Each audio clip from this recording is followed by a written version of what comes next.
Good evening, everyone. This is Dr. Avinash, and the topic that they've given me, ironically, though I'm male, is women's mental health. And the reason probably they gave me this topic was maybe they thought I would give a different perspective to it. And it's important to know that from a postgraduate perspective, women's mental health is a very funny topic. It can come as a short note for 5 marks. It can come as a full question for 25 marks. And in the DNB exam, it's a rather favorite question very often. It's got nothing to do with the gender of your examiner, but it's a very favorite question that is asked often. MD exam, I have not seen it in too many papers, but it does come. A short note definitely comes very often, DPM, MD both, and it's difficult to clamor all the information that is there within a short note, but nevertheless we'll still try and cover whatever we can in 40 minutes or 50 minutes, because women's mental health has a lot of subtopics, each of which are topics on their own, which demand probably 1 hour, 2 hour sessions on their own, but we'll try and give you an overview. Very important aspect to understand is we're talking here about women's mental health. Invariably what happens is when women's mental health is asked as an answer, people end up writing about female psychiatric disorders. They end up writing about the epidemiological differences, that females are more prone to depression, they're more prone to conversion, they're more prone to this. So they think women's mental health has got to do with psychiatric disorders in women. No. The answer is that women's mental health has a whole lot of interventions which are beyond psychiatric disorders. To give you a very simple example, let's say you have your clinic, patients come to you. You have a lady who's brought to you, say a 30-year-old lady that suffers from schizophrenia. You're treating her with medication. There what you're doing is a psychiatric intervention. Let's say you're brought a 16-year-old girl who says that my menstrual cycle disturbs me. I don't know why as a girl do I have to suffer the ignominy of going through menstruation, and you counsel her that it's a normal physiological process, you tell her the benefits of menstruation, you tell her why it's happening. That is a woman's mental health intervention, because you are focusing there on mental health, not on disorder. Similarly, if we talk to women about rational digital media use, that is a woman's mental health intervention. Whereas if we treat a lady for internet addiction or online shopping addiction, that's a psychiatric intervention. So that is a very important difference to know. The first aspect in women's mental health is reproductive health.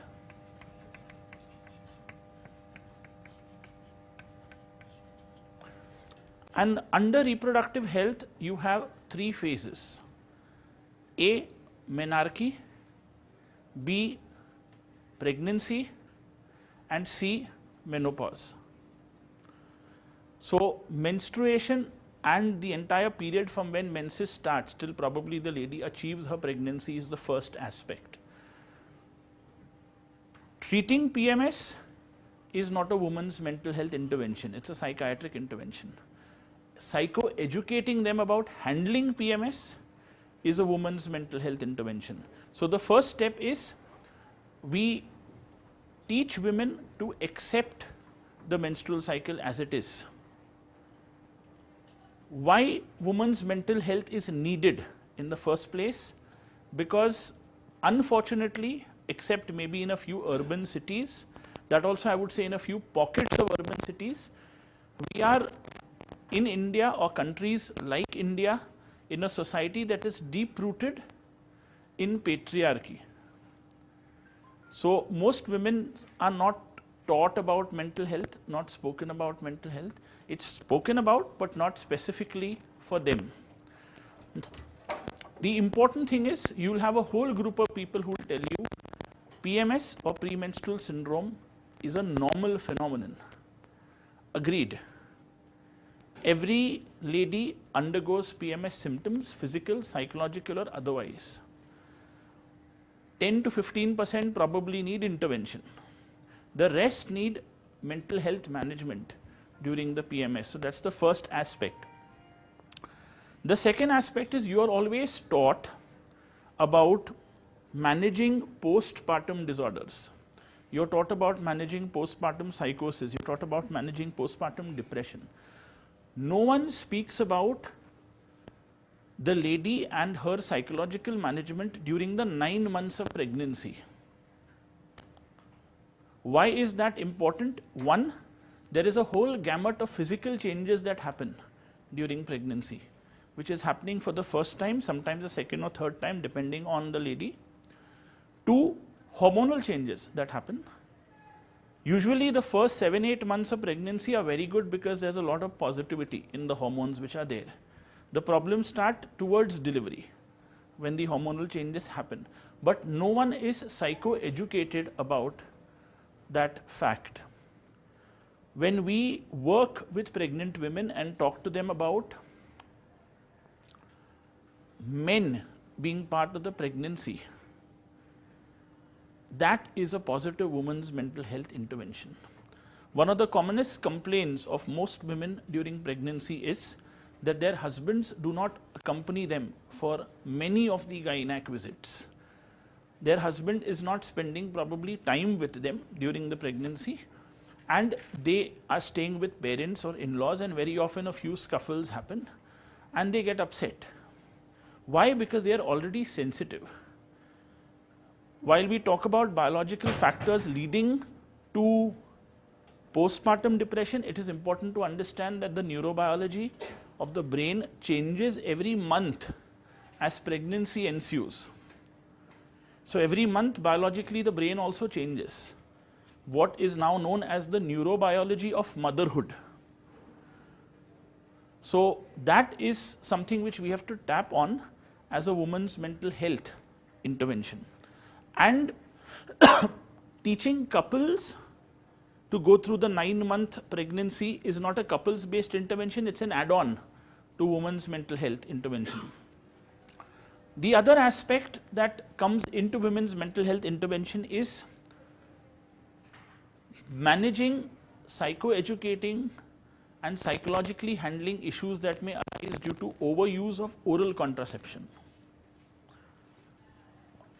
One of the most commonest reasons for a lot of psychological problems today in younger women from a clinical practice perspective is the misuse of the I pill.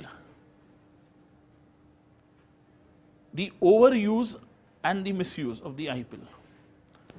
And that leads to a lot of menstrual abnormalities, that leads to a lot of issues hormonally, and that very often is not handled by the gynec alone. So there we come in again with a mental health intervention, wherein there is a whole area in women's mental health which is primarily known as hormonal education. And this is something we do even in schools. Most 8, 9, 10 standard students are taught, girl students particularly, what is estrogen, what is progesterone, what happens, why the menstrual cycle ensues, psychologically what estrogen and progesterone does to you. For those of you who would be aware slightly, estrogen is a pro-social hormone. So people mix more, talk more, they are happier when estrogen levels are high. That is why the first 15 days of the cycle, women are happier. Mid-month, the moment ovulation starts and a progesterone surge happens, post that, there is change that happens. Most mental health interventions in women tell you that women are more productive in the first 15 days of the cycle. Once the switch happens, then productivity goes down till you have, of course, PMS symptoms in the 1 week prior, and then the menstrual cycle starts. Also, it's important to understand that a lot of people, there are a lot of studies which have linked menopause to psychiatric issues. We agree. But there are no studies that talk about, I would say there are studies that talk about how hormonal replacement therapy in menopause is beneficial even psychologically. So that again is a woman's mental health intervention. So I'm not telling you treatment of depression in menopause, no. Treatment of depression in menopause is a psychiatric intervention. We are talking here primarily about women's mental health, wherein we want to educate them, one, about menstruation,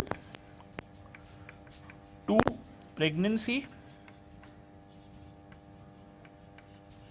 and three, menopause.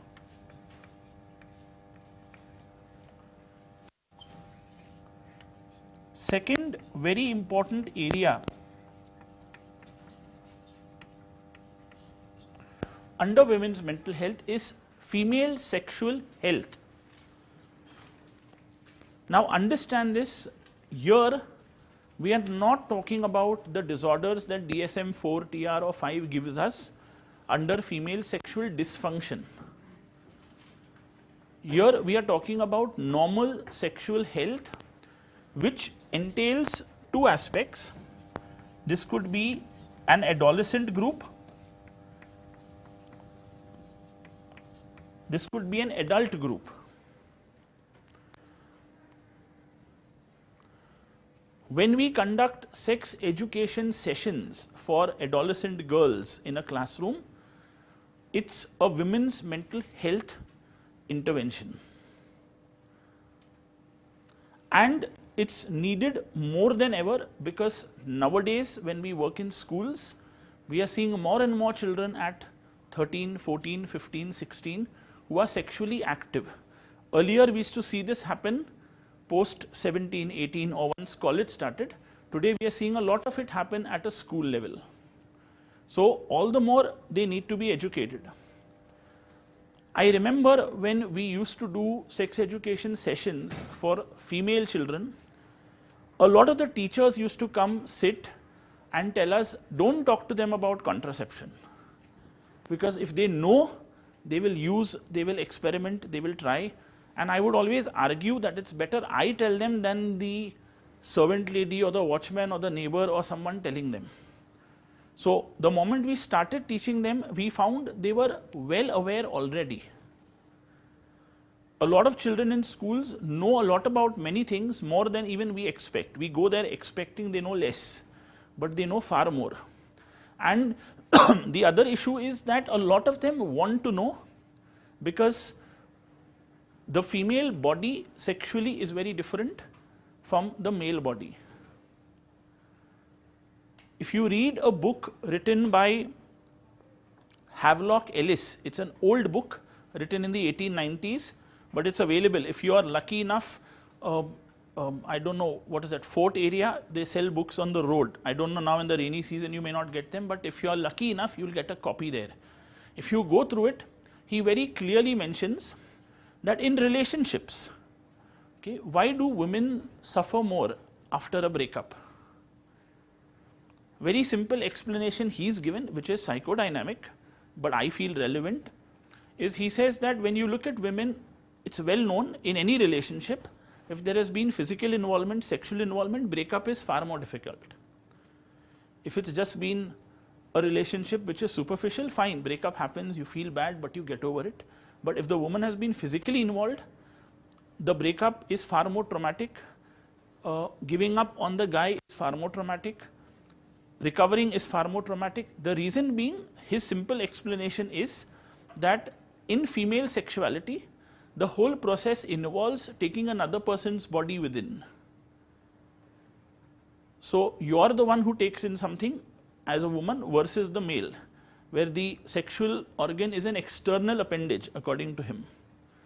Now the simple thing you have to understand is, why I am saying this is, because female sexual health is never addressed. It is never addressed by gynacs, it's never addressed by endocrinologists, it's never addressed by us also. How many of you have read newspaper columns with sexual complaints? We all read them. It's there in the middays, there in the Hindustan Times. Most of the people who complain are male. most of the doctors or all the doctors that answer are male. We have psychiatrists who are women and deal with female sexual dysfunction, yes, but we don't have a good female sexual medicine expert in general. There are gynacs, there are endocrinologists who do it. So one of the needs of women's mental health in the modern era is female sexual health promotion, because there are a lot of myths, a lot of negativity with regard to female sexual health.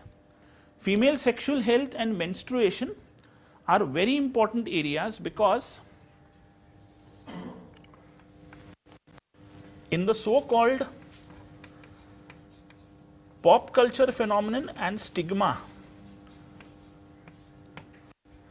it is often stigmatized and it is the butt of jokes also. The moment in an office there is a female colleague that is upset, the men in the office say probably she is PMSing, which is the joke, without any consideration or any feeling.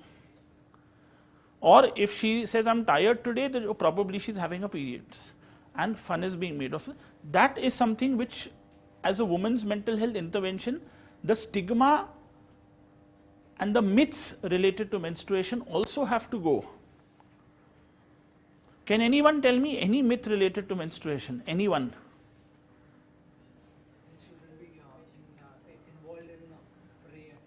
Yes, they shouldn't be involved in prayers, because probably the gods get upset. That's one. Two, you shouldn't go to the kitchen. Yes, the pickles get spoiled, the food gets bad, but nothing like that happens actually. So those are things which are there, which have to be eradicated. You're not allowed to leave your room at times. Many movies have shown that. But most importantly, the whole issue is that because we live in a society which is patriarchal, these things can't be voiced openly. And that was why at one time, long back, we had few psychiatrists and psychologists that came up with something called feminist therapy.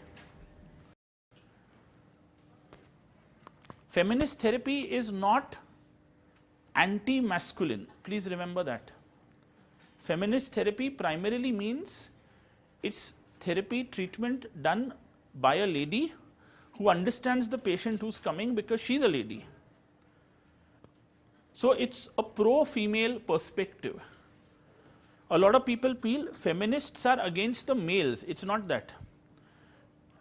But we do have radical feminists that are anti-masculine. That's a different aspect, where you're talking of therapy and treatment.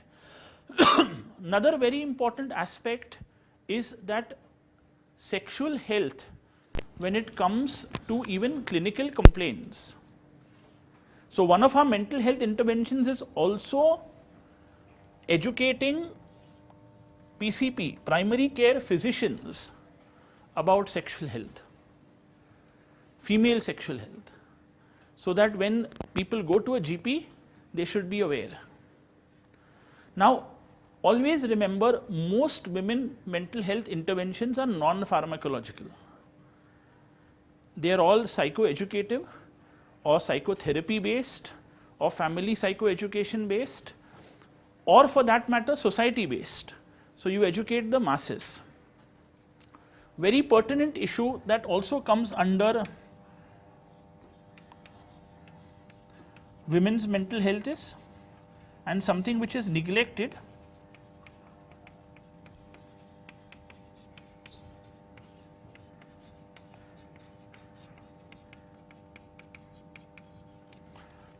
is helping women deal with abortion, stillbirths, miscarriage and infertility. Now again, we all know most cases of infertility may go to the gynac, and sometimes it may be the lady's fault. In India it happens. When I say fault, I don't necessarily blame her. I'm telling you the cause of the infertility, because many women have had TB at a young age, and that TB has affected the genitals, and that has led to infertility, a very common cause in India. Another reason why this happens is one very important disorder that goes untreated, is PCOD. As psychiatrists, we are taught very little about PCOD, except the association that sodium valproate has with it. Beyond that, we are not taught. The whole thing is PCOD as a disorder has huge psychological ramifications. And generally, it's managed by the gynec or the endocrinologist or the physician. So these people are not referred to us unless if they have psychiatric symptoms. But when this happens, educating them that you have to treat this because it has A, psychological problems, B, links to diabetes, C, links to mental health issues, infertility, childbearing, has to be done because these are very important aspects when it comes to women's mental health. Another issue is of women's mental health is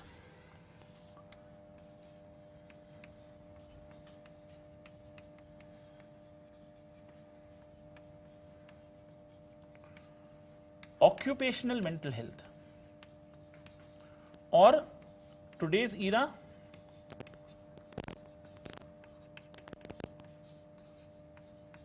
organizational mental health. Women at the workplace.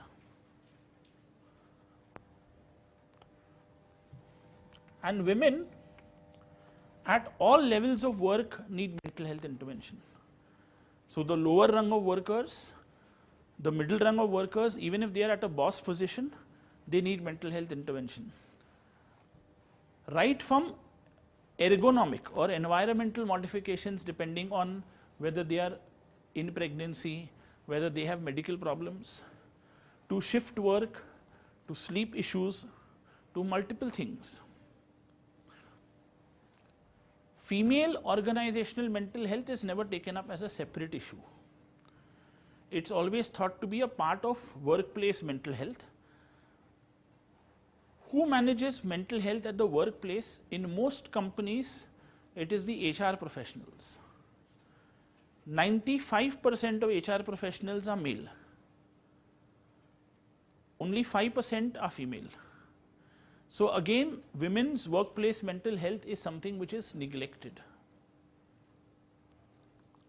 Very few companies come up with an intervention that if a lady has newly delivered, she can bring the baby to work. I always remember one company, which was a multinational company, allowed the lady bring the baby to work. We all will look after the baby while you work.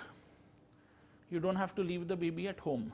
And they made a special room with toys and a bed, and they even kept a nurse through the company for the baby.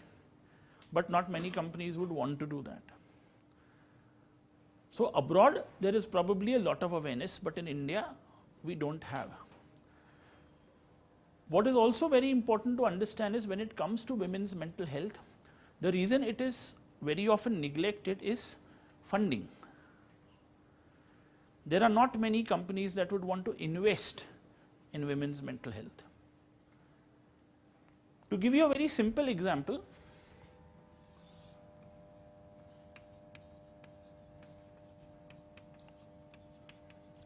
I'm not talking about treating psychiatric disorders, but I'm talking about psychiatric rehabilitation. Do we have pink rehabilitation centers in India? Pink meaning by women, for women, handled totally by women. Like you have an Indigo flight, full crew is women.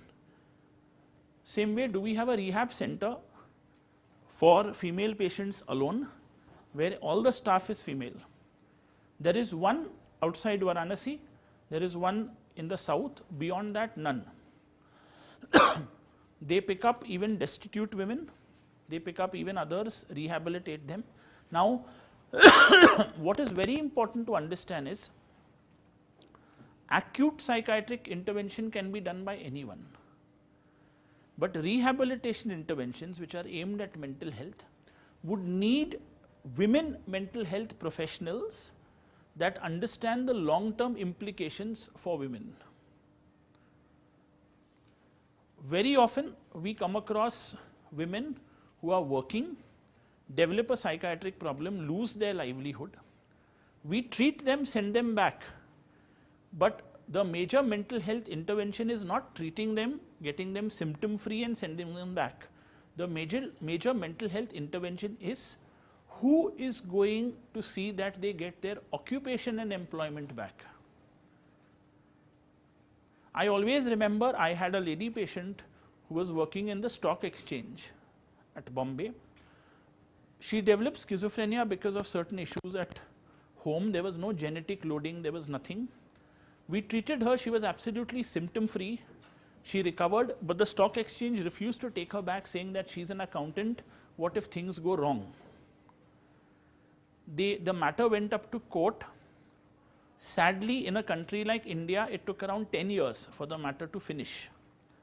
And the court awarded her a job with just 5 years to retire, whereas she lost 10 years because of the court battle. So that is how mental health interventions fail at times.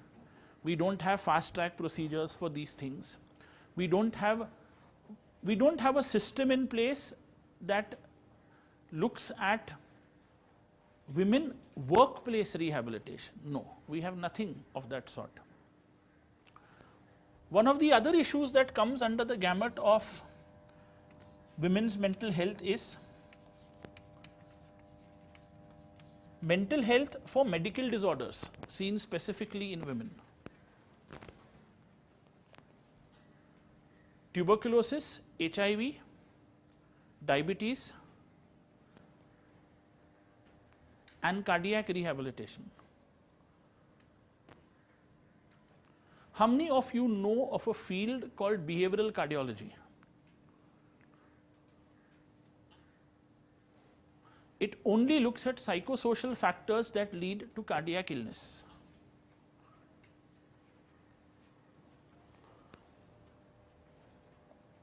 Who are more prone to heart attacks? Funny mental health thought. The unmarried, the married, the divorced, the one having an affair. Yes, someone said divorce, first cause. Affair, second cause. Because more stress. Married somehow manages. Unmarried, more stress. So married is last. So if you're married, you're happiest. At least we assume so. The thing is, so the proneness to cardiac arrest is more. Divorce and affair, very often. Now, the key thing here is, similarly, a lot of women are prone to skin disorders which are lifelong. For example, psoriasis. The treatments given for psoriasis itself have psychiatric complications. Methotrexate, huge amount of psychiatric complications. Steroids, huge amount of psychiatric complications. But we all know psoriasis is regarded as a psychosomatic disorder. Acceptance that I have psoriasis, hell with it, is going to lead me to improve far better than thinking, oh, I have psoriasis, now what the hell do I do? So people, acceptance of medical illness is something that has to be taught. They say men are more regular and compliant on medical treatment than women. And in India more so, because women say, I am mother, I have to manage the child, where do I have the time for my health? No, but we have to teach them to make the time for their health. So one of our women's mental health interventions has to be teaching women to be compliant on medical treatment. Diabetes, we know, is a psychosomatic condition, proven. So treating diabetes is very important. Skin disorders I already spoke about. Rheumatoid arthritis, another condition seen a lot in women, again is a psychosomatic condition. Mental health interventions are essential even in rheumatoid arthritis.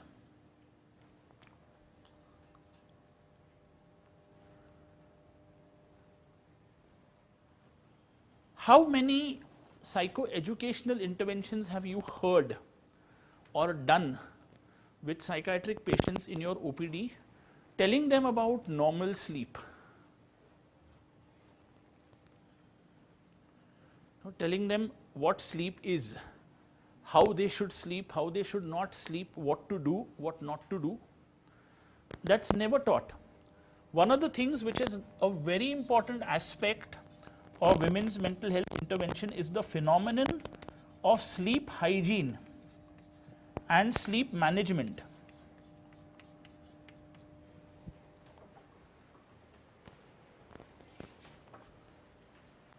One of the most important issues is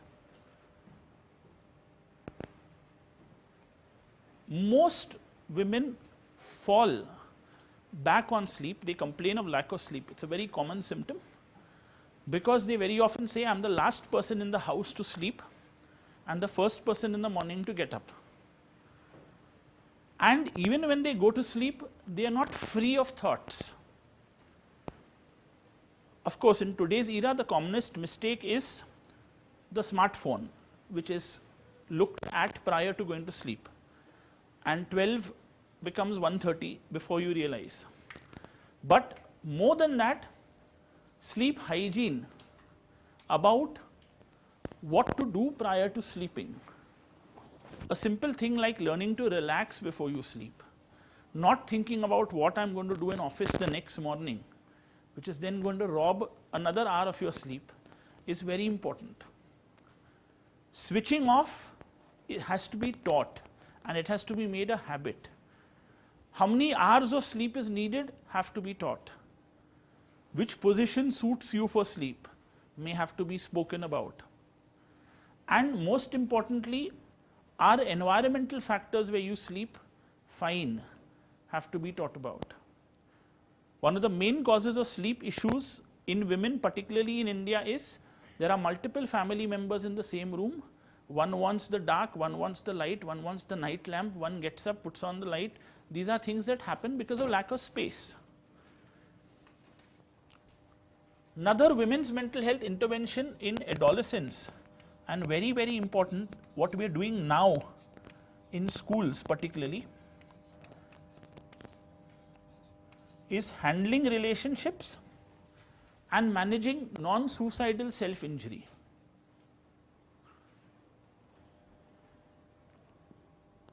More than handling relationships, we are teaching adolescent girls in the 8th, 9th, 10th handling breakups because they don't have anyone to speak to.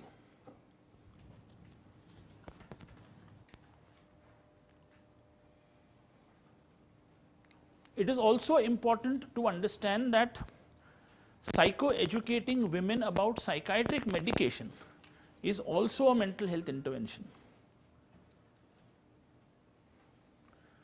The first day you see a patient in your OPD, let's say a patient with panic disorder, you start him on escitalopram or her on escitalopram and clonazepam.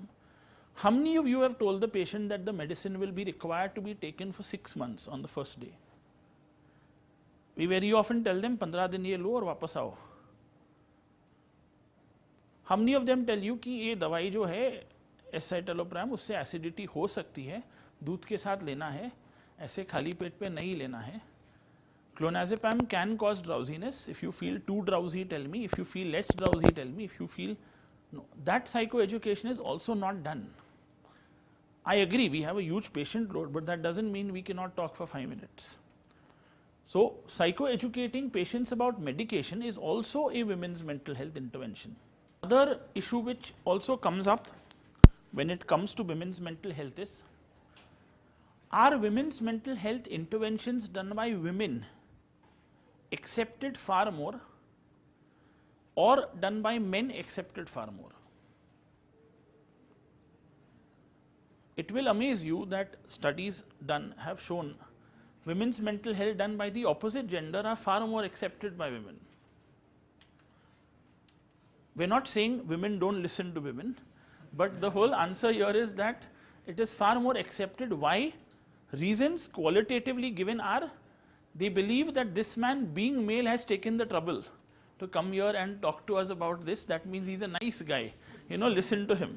That is what they very often feel. So, you know, he is bothered to look into our problems, which probably our husband, brother, father, mother never bothered. So, the thing is they believe, yes, you know, so we must pay more attention. So, that is something. So, whenever we conduct sex education sessions in a school, we generally have a female therapist who does it. But the fact that say I'm sitting there, or there's a male psychologist or a male psychiatrist who answers questions, we find there are far more questions asked by the girls. But when there's a lady alone, the questions asked are far less. Now, another important issue is when you do women's mental health interventions, should you do it for women alone or should men also be there? The answer is men should also be there. That also makes women far more receptive, that see, it's not only us, even the others, the masses are being educated. So it's not us alone, the others are also being educated. So it's important that the intervention, though a women's mental health based intervention, should be done for the couple or should be done for both genders together. New area for women's mental health intervention is handling lesbian populations. Why? Because again, we are a society which is steeped in two things: heterosexism and homophobia. So it is very important that women are educated about the normalcy of lesbianism. I always remember I met a young girl in the 9th standard. She had bought a new watch. Her friend said, I want to wear your watch for one day. She said, I won't give it. The friend got angry. On a WhatsApp group posted that this girl has made some indecent advances towards me. So she's probably lesbian. And this girl who didn't give the watch, being from a very conservative family, was very upset that such an accusation has been made on me. And I know she came to the school. I was sitting in my room and she came crying and said, she's called me lesbian. I said, so what? 10% of the world is. But that doesn't mean you are. It's normal to be lesbian. It's not abnormal. So she's done the wrong thing by playing that homophobic card. So now everyone is afraid of you. Yes, okay, this girl is lesbian. No, because we are so grounded in heterosexism that we are taught not to be, into this. Now the thing here is, why I'm telling you this is the intervention that has to be done is to make them not necessarily look at lesbianism as being abnormal. What I mean here is we conduct this intervention where we tell people, if you have a friend that is belonging to the LGBTQ plus community, it primarily means that yes, the sexual orientation is different, but they are as faithful to their partners as you are. The myths that girl will now go after every other girl is wrong. She also has her choice. She also has her preference. So it doesn't mean that it's abnormal. But the thought is, nahi, let me be a little away from her. If that girl just comes and puts her hand around you, doesn't mean she's going to do anything to you. It's very normal.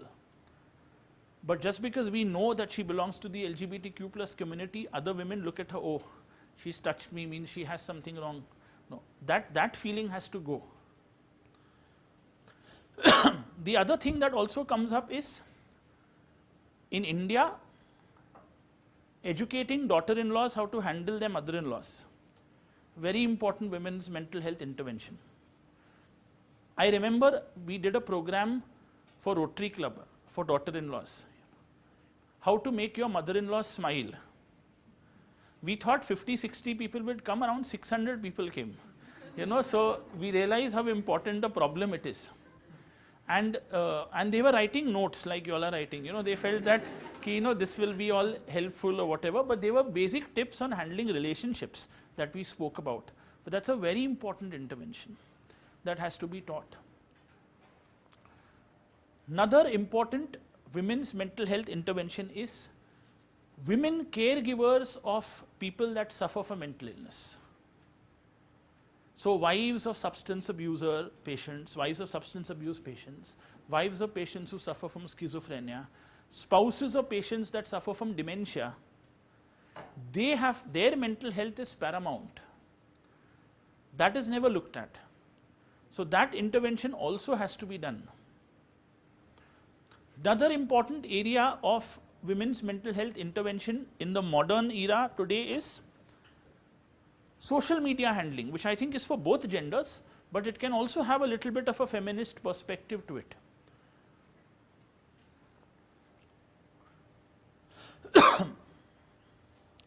It's also important to understand that women's mental health intervention needs a team. So you need a psychologist, you need a psychiatrist, you may need a social worker at times, you may need a gynac, you may need an endocrinologist, you may need a physician on the team. So it can't be done by one person alone. You need it is multifactorial, it is multidimensional, it is multidisciplinary, and it has to be done in that manner. Another aspect about women's mental health which I want you to know is it's neglected in India. We have a group of professionals that work in women's mental health, but we don't have psychiatrists, female or otherwise, that specialize in women's mental health. No. One area which we have not spoken about right now is the area of perinatal psychiatry. Perinatal psychiatry is dealing with interventions during post-delivery. So what we mean here is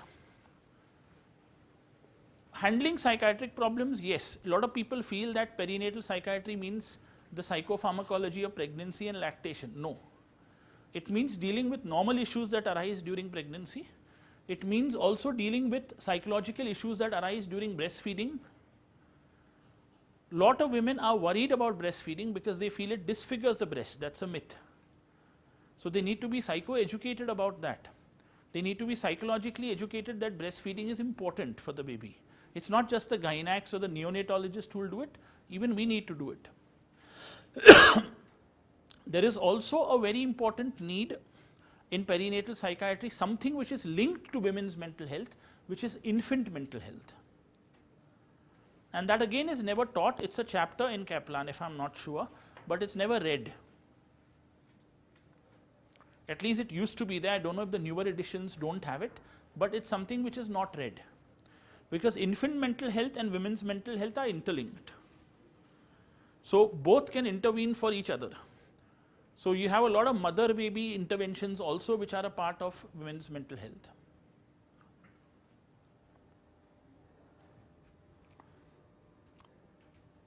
Another thing, always remember that things like stress management, anger management, time management, mindfulness can be thrown into any mental health intervention.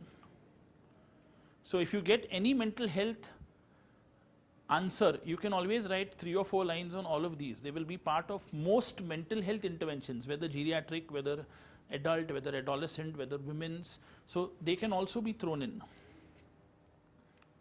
There is an international association for women's mental health that works. They are now forming the Indian association also, which will probably form, the Indian wing rather.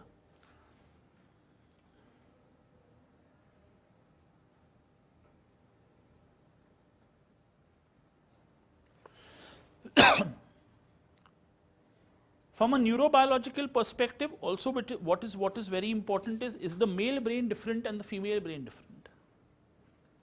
It is. Studies have shown that they are different. Cognitively, women perform far better on tasks of executive function and multitasking compared to men. Women have different brain areas and structures which are slightly larger than the male brain. So that difference is also there. Why is women's mental health different from men's mental health? Because women undergo different epochs in their lifetime. Menarche, menses, pregnancy, getting married, going to another house. From an Indian perspective, these are things which men don't undergo. Menopause, men don't undergo. The andropause is totally something different. But the key thing is there are multiple life epochs which are very different in women compared to men. So women's mental health needs mention from that regard. I will email the Sun guys some material on women's mental health, which I think they'll put up on the website. So you all can probably have a look. He said he wanted some slides to supplement what I said. I will try and see if I have that. Personally, I prefer the chalk and the blackboard. It helps me think better. I like to walk about. They've pinned me down to this place because they're recording. So, but that's the thing, but that's fine. But so this is what were my thoughts on women's mental health. It's huge. We can talk about PMS separately. We can talk about PCOD separately. Everything is a lecture on its own. But this is just an overview in case it comes to you as an answer. So you'll probably have to include these things. Okay. If there are any questions, I'll be happy to answer them.